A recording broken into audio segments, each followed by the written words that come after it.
Hello guys, আপনারা সবাই কেমন আছেন? শুভ সকাল। আপনাদের নতুন একটি চ্যানেলে স্বাগতম। রান্নাঘর। আমার চ্যানেলটি সাবস্ক্রাইব এবং শেয়ার এবং লাইক করবেন। দেখো, আজকে বানাচ্ছি সেমাইয়ের পায়েস। এখানে ঘি দিয়ে সেমাইগুলি ভাজিয়ে নেওয়া হয়েছে। এরপরে ভেজে লাল হয়ে গেছে ধরে।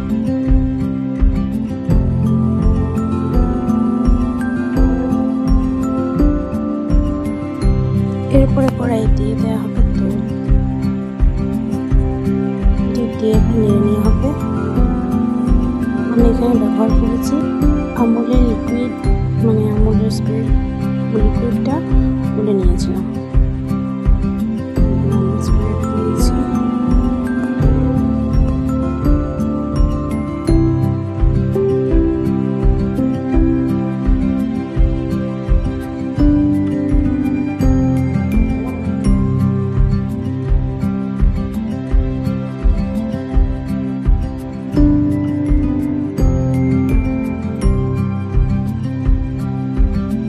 এরপরে দেখো, দুধটা খানিকক্ষণ জাল দেওয়ার পর তারপরে দুধে হলুদ চলে এসেছে, ফুটে গেছে।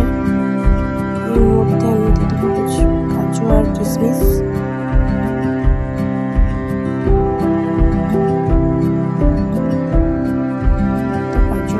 দিয়ে দিচ্ছি। আসলে আমার প্রথম রান্নাটা আমি স্টার্ট করলাম কিছু মিষ্টি দিয়ে, সেই জন্য আজকে তোমাদের প্রথম দেখাচ্ছি সেমাইয়ের পায়েস। তারপরে তখন আমি কিছু দিয়ে দিলাম কোড়া নারকেল। এরপরে দেখো সেমাইয়ের পায়েস। এরপরে দেখো রেডি হয়ে গেছে সেমাইয়ের পায়েস। আমাদের দারুণ সুন্দর হয়েছে। আমি একটু উপরটা ডেকোরেশন